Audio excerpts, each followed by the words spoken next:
হবিগঞ্জের আজমেরীগঞ্জে পৌর যুবদল নেতার ফেসবুক পোস্টে মন্তব্যের জেরে দুপক্ষের সংঘর্ষে অন্তত 10 জন আহত হয়েছে।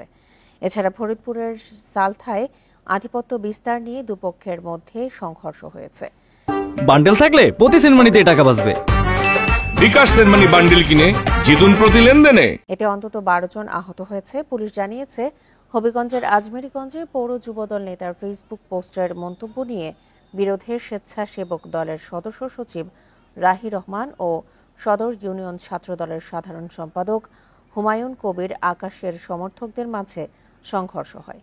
এদিকে ফরিদপুরের সালথায় পূর্ব বিরোধের জেরে দুই পক্ষের সমর্থকদের মাঝে বাকবিতণ্ডার এক পর্যায়ে তারা দেশীয় অস্ত্র নিয়ে সংঘর্ষে জড়ায়।